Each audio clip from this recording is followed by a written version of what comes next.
ยุบกับเนี่ยเฮามาส่งสกาดบักคุณมีผัดอยู่ที่ใดเฮือนเขาเด้บักคุณมีได้บักคุณมีเฮือนอยู่ดงคุณบ่ผมมี บักคุณมี บักคุณมี มันตายนะ อยู่หลงเฮาบักคุณบ่เฮานี่คำดีนี่ชื่อเฮาอยู่บ่ลุงขมอนผัวประดำเนี่ยนี่นี่มานำเพื่อนเพราะ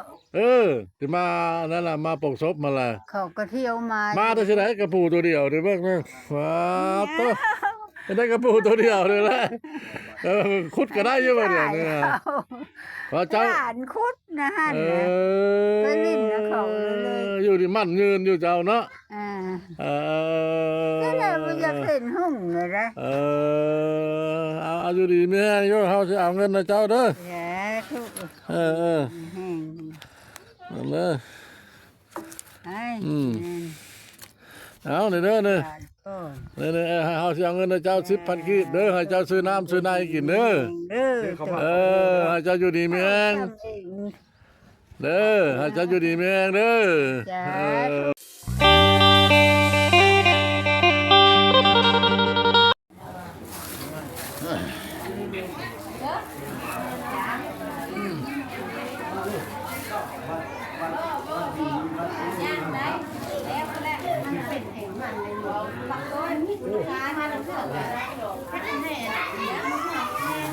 นางของลูกขมอนประดำพี่น้องลูกหลานกันไปตั้งแต่มื้อชื่นไปผู้แขนพ่ออยู่ไทยพุ่นหมดกับท่านจะรถไถมาแล้วลูกหลานแล้วยังเหลือแต่เฮาลุงขมอนลุงขมอนการนำคันสูงแค่วันละ100จังเล่นอันนี้เฮาเรื่องว่าคนเด้อเนี่ยเรียนแล้วมาตะแคกกำลังทำยังบ่ได้ไม่เท่านั้นได้กินข้าวแล้วก็มาแล้วกันเลยพันข้าวถุงนึงเอาใส่กระเป๋าจะไว้มาพยักไปพยักมันเนาะให้ได้บ่มีคนเฮานี่พุ่นอยู่พุ่นแหละบ่คือกันนั่นอันเก่าพุ่นเขาได้ได้ก็เล็กยังบ่ล้นวางไว้กันเลยเนาะนี่ล่ะท่านผู้ชมเอ้ยมื้อนี้เราอีกเป็นมื้อนึงเนาะวันจันทร์วันที่5เดือน1ปี2026ทั้งประบ้านพะเลาะเนาะได้มาเมียนศพส่งสการลูกหลานนี่ล่ะอยู่ที่บ้านนาบึงเมืองเซบังไฟแข่งขมวนก็ถือว่าได้ออกมาจากตัวเมืองก็ประมาณ30 ลักเนาะ30หรือ28 ลักนั่นล่ะถือว่าลูกหลานได้เสียชีวิตแล้วทางประบ้านพะเลาะนี่ก็ปะบ่ได้แล้วเนาะได้มากินทานส่งสการตามฮิตของประเพณีอันนี้ได้ละนี่ได้ฮู้เพิ่นกันนี่เพิ่นก็ยังบ่ได้อายุเพิ่นก็ยังบ่ได้แก่ดอกบ่ทันได้เฒ่าทันแก่หากได้พญาตเนาะพญาตอาฆาตเพิ่นก็เจ็บโซอยู่ก็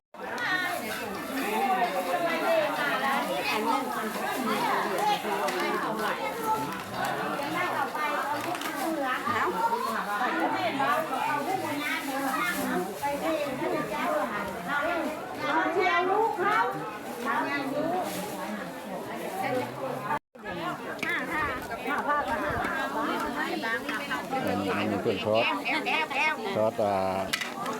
ปีกไก่เนาะช็อตปีกไก่คำย่อได้ว่าแนวนี้เด้อท่านผู้ชมเด้อวิถี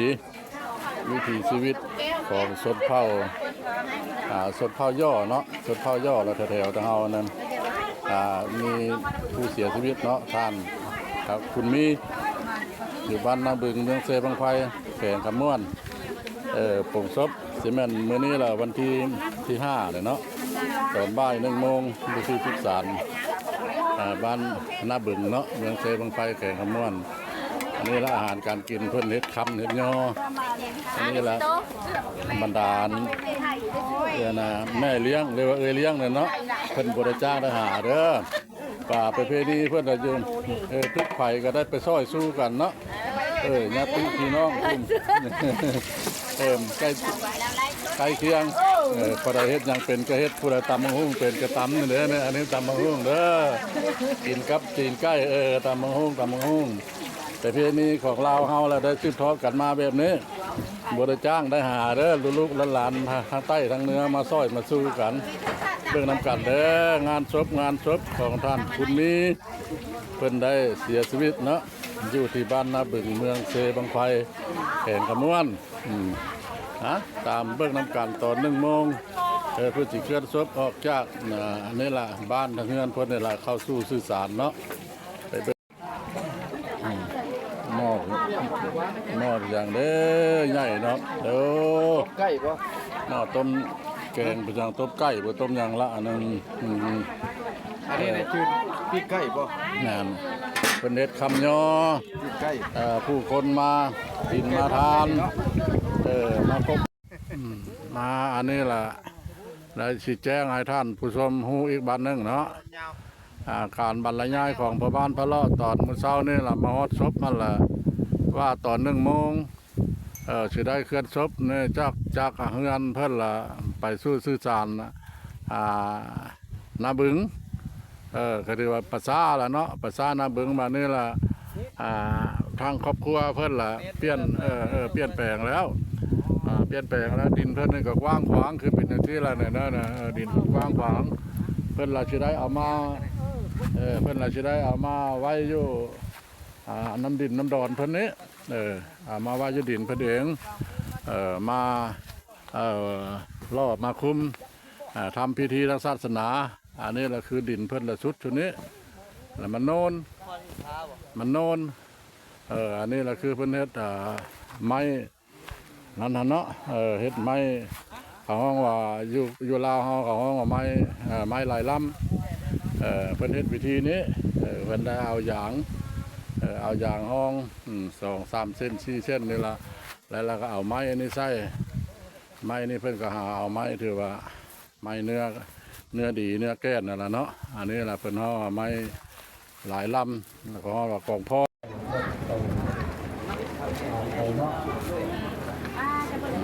ท่านผู้ชมฮอดโมงฮอดเวลาแล้วเด้อฮอดโมงฮอดเวลากำลังสิเคลื่อนศพกำลังสิเคลื่อนศพออกจากหน้าหอโรงเรือนซานเพิ่นเนาะฮอดโมงของครอบครัวของพี่น้อง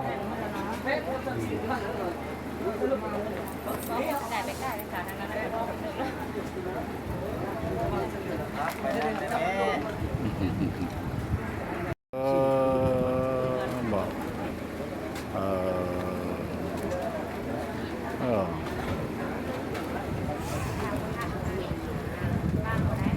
เป็นได้เคลื่อนศพเด้อเคลื่อนศพออกจากเฮือนได้เวลานาทีแล้ว1 โมงปลายเคลื่อนศพออกไปกับใครบ่ไก่บ่ได้เนาะบ่ไก่บ่ได้บ่ไก่บ่ได้เพิ่นเอาไว้ทำทางพิธีศาสนาเพิ่นอยู่ส่วนเพิ่นเองเด้อนี่อันนี้ก็คือศพของสหายคุณมีเนาะที่ได้เสียชีวิตไปเพื่อพวกเอาไปพุ่นเลยก็ได้ไอ้นี่ล่ะอันนั้นล่ะนาทีสุดท้ายเนาะนาทีสุดท้ายของสหายโดยบ่ได้มีวันได้กลับขึ้นมาอีกเนาะ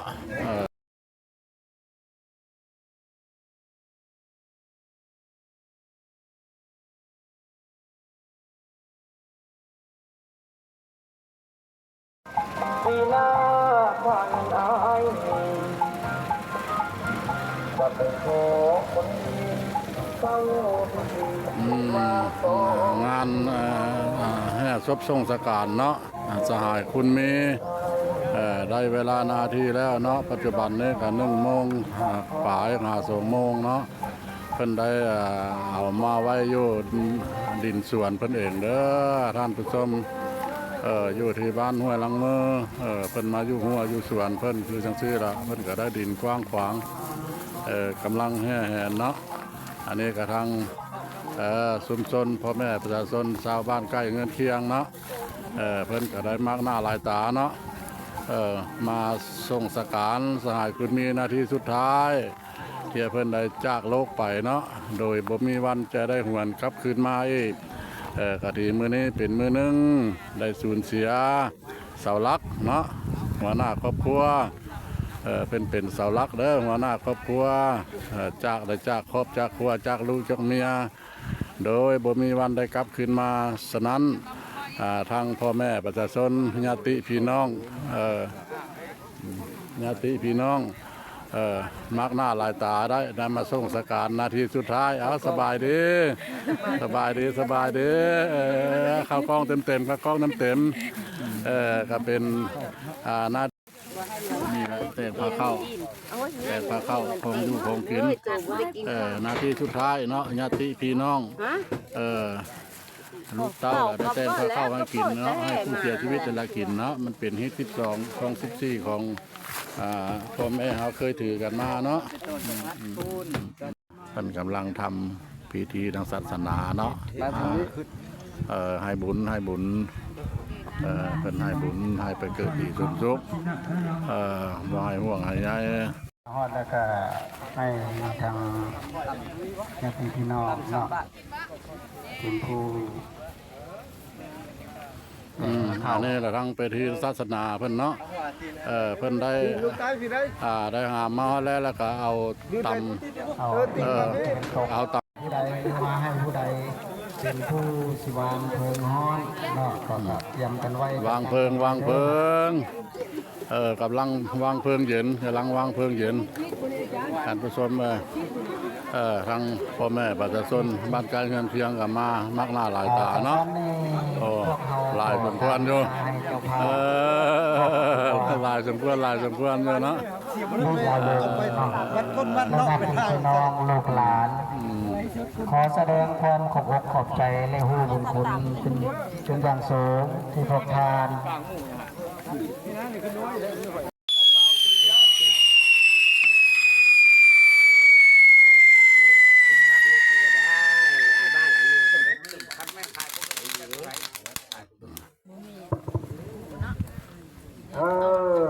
ังเป็นเงินโตเด้อพวกกินเด้อให้ไปสู่สวรรค์ชั้นฟ้าเนาะไปเกิดที่นี่ถึงสุขชาติหน้าเราอายุมาละลายเด้ออายุมาละลาย